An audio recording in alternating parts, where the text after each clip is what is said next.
N'ayez pas peur. Je le répète, n'ayez pas peur. Camerounaises, Camerounais, mes chers compatriotes, l'année 2025 est, faut-il le rappeler, une année électorale décisive pour notre pays. Je serai candidat au scrutin présidentiel à venir. C'est assurément une mauvaise nouvelle pour ceux qui ont rêvé qu'ils pourraient garder le pouvoir ou y accéder sans affronter le peuple du changement et de l'alternance, c'est-à-dire les forces favorables à la démocratie dans notre pays. Ceux-là doivent se raviser, car par la grâce du Très-Haut, je serai candidat sans aucun doute. Le candidat porté par le MRC et les autres membres de l'APC, le candidat du peuple de la rupture avec une dictature néocoloniale. Ma candidature remplit toutes les conditions fixées par la Constitution et le Code électoral, et chacun devra en prendre acte, parce que telle est la loi. Le scrutin présidentiel à venir opposera deux conceptions du Cameroun. D'une part, une conception passéiste et tribaliste d'un pays figé dans l'inertie, fondé sur l'arbitraire et l'exercice de la terreur contre les citoyens, gangréné par la corruption, héritière du pouvoir colonial et de ses pratiques, et au service d'une nébuleuse néocoloniale effrayée par la modernité autant que par la diaspora camerounaise, dépourvue d'empathie et de compassion vis-à-vis des populations les plus vulnérables ou sinistrées comme à Ezeka, au mont Bankolo, dans les inondations de l'extrême nord, à Ngouaché ou à la falaise de Tchan, pour ne citer que quelques exemples récents. En tous ces lieux de douleur et de larmes, les populations espéraient en vain la présence d'un président indifférent et irrémédiablement absent. D'autre part, une conception d'un Cameroun moderne, humaniste, compassionnel et solidaire, à l'écoute du pays profond, y compris de sa diaspora et de ceux qui en sont venus à une révolte violente, profondément attachée à l'état de droit et à la justice, ouverte à l'indispensable réforme de l'État pour mieux répondre aux aspirations de toutes les composantes de la nation et portée par l'attention à la nécessité de s'enraciner dans nos cultures, de maîtriser les savoirs scientifiques et technologiques, de réaliser un progrès collectif partagé et attaché à la défense de la souveraineté de notre pays et de notre intérêt national, à la construction d'une Afrique unie, digne, respectée parce que puissante et maîtresse de son destin. Telles sont les deux visions d'avenir de notre pays qui sont devant vous et qui doivent éclairer votre choix en 2025. Tous les efforts doivent être faits afin que nous atteignions notre objectif ultime à l'issue de ce scrutin, à savoir la victoire.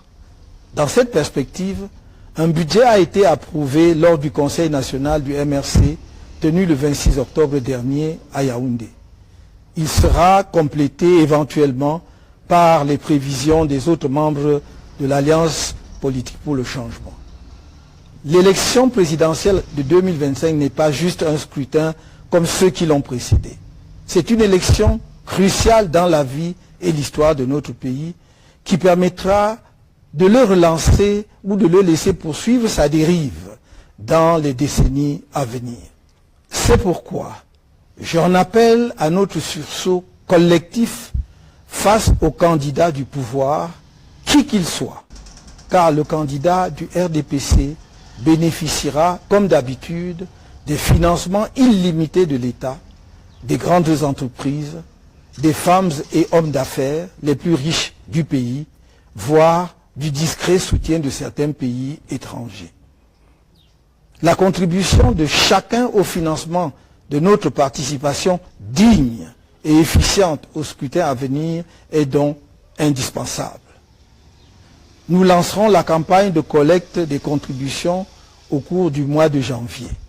En prévision de cette opération vitale et dans un souci de transparence, nous avons écrit au ministre des Finances et au ministre de l'administration territoriale, ainsi qu'au délégué général à la Sûreté nationale depuis le 5 novembre 2024. Non seulement pour les en informer, mais aussi pour leur demander expressément de nous accompagner dans cette opération afin d'éviter toute spéculation inutile ou malveillante sur les résultats de la collecte et son utilisation. Une bonne élection, c'est d'abord une élection crédible, qui n'est possible que si les organismes en charge de l'organisation de ces élections et de l'arbitrer sont eux-mêmes crédibles. Et l'ECAM a un rôle essentiel à jouer pour garantir des élections transparentes, justes et libres et apaisées dans notre pays. L'expérience tirée de notre participation au double scrutin législatif et municipal de 2013 et plus encore de l'élection présidentielle du 7 octobre 2018 montre un arbitre de jeu électoral plutôt partisan.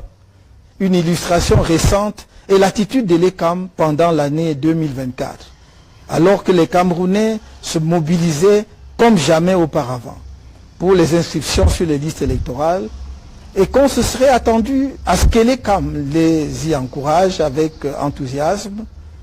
On a tous été témoins des manœuvres d'obstruction engagées en particulier par la direction générale de l'ECAM.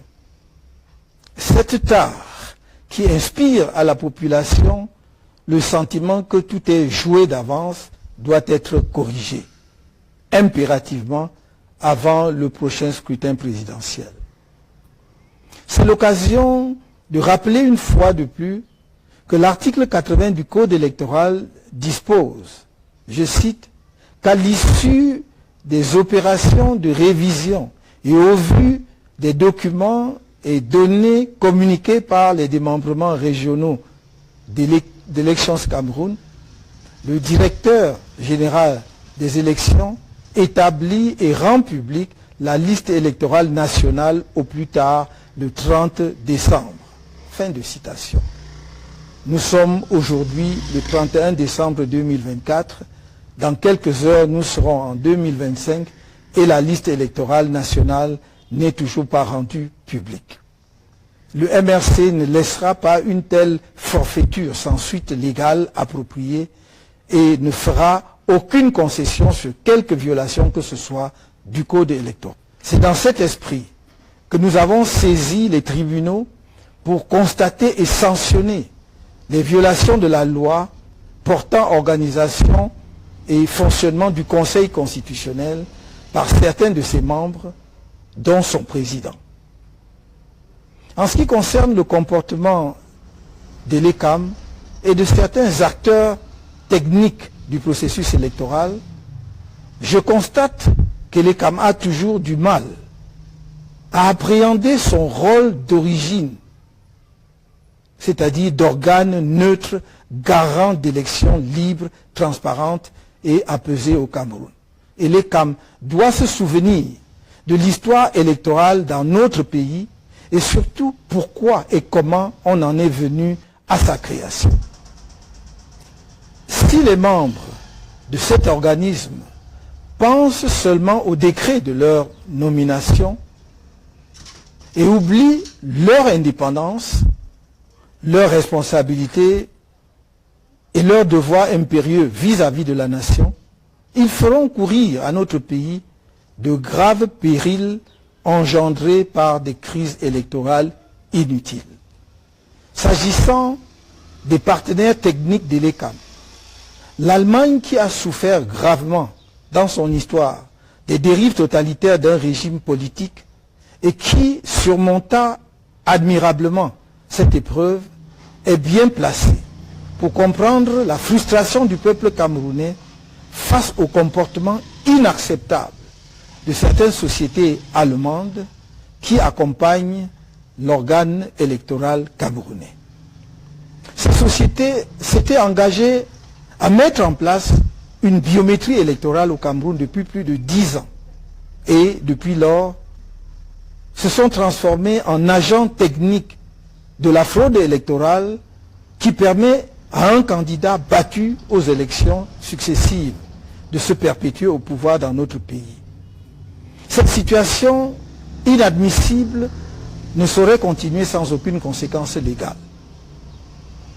C'est l'occasion pour moi d'interpeller tous les partenaires du Cameroun et notamment ceux qui assistent financièrement ELECAM.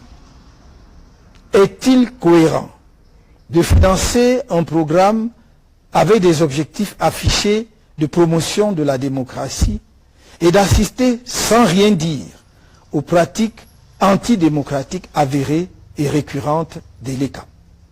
Mes chers compatriotes, je sais que mieux que les autres Camerounais, vous, responsables et éléments des forces de défense et de sécurité, et vous, autorités administratives à tous les niveaux, savez que notre pays entre dans une zone extrêmement sensible et volatile.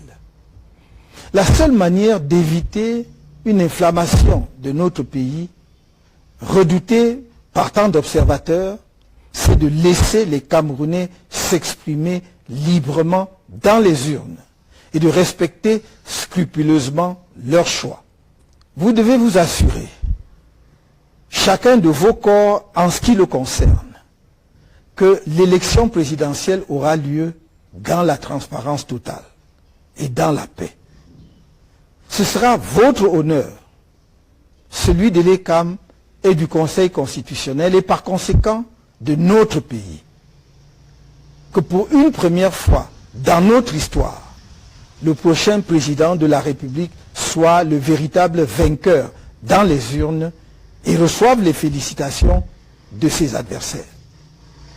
Dans cette perspective, votre mission cardinale en cette année électorale si particulière devra être de protéger la loi et non pas un homme ou une femme, un clan ou un parti politique. Votre responsabilité est particulièrement grande. Elle le sera encore plus après la proclamation des résultats du scrutin. Nul ne doit se sentir menacé par le changement à travers l'alternance démocratique que les populations de nos 10 régions, celles des villes comme celles des villages, appellent de leurs vœux. Nul ne doit en avoir peur, car nous aurions là une occasion exceptionnelle de réconcilier et de rassembler, de penser les mémoires plurielles blessées et de remettre notre pays sur les rails.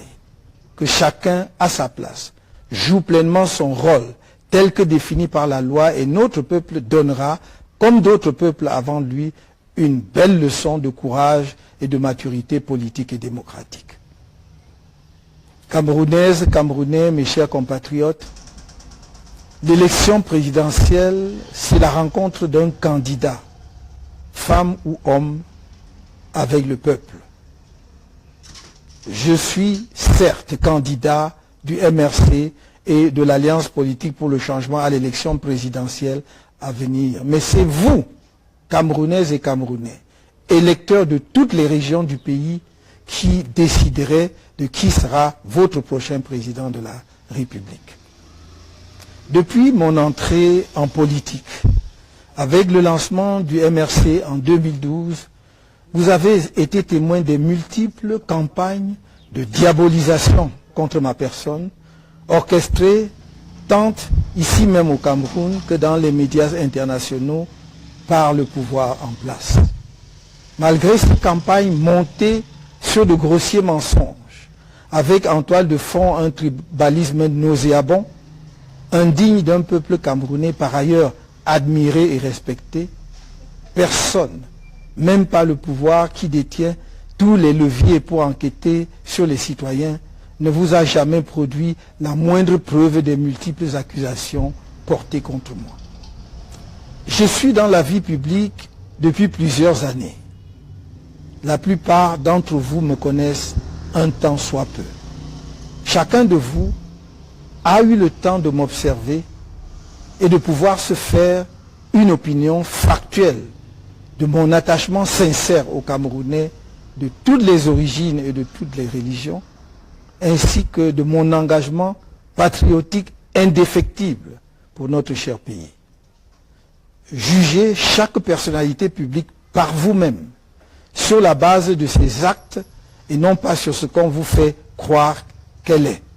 C'est la seule façon d'échapper à la manipulation, la propagande, le mensonge et d'éviter les regrets après coup qui arrivent toujours trop tard. Notre programme de gouvernement en vue de l'élection présidentielle de 2025 sera rendu public en son temps. N'ayez pas peur.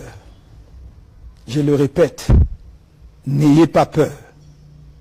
L'agitation, la gesticulation, les provocations et menaces incessantes que vous entendez sont les derniers soubresauts de quelques extrémistes d'un régime qui a fait trop de mal à notre pays et qui sait lui-même qu'il est au bout de sa course. Ne vous laissez ni distraire, ni impressionner.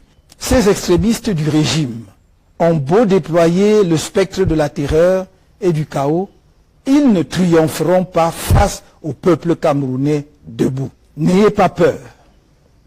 Je le répète, n'ayez pas peur. Comment tu peux aussi regarder une vidéo sans t'abonner? Abonne-toi! Surtout clique sur la cloche de notification. Ça, c'est la page de Buzz. Si tu veux être au courant des buzz et toutes les actualités au 237, abonne-toi et clique sur la cloche de notification.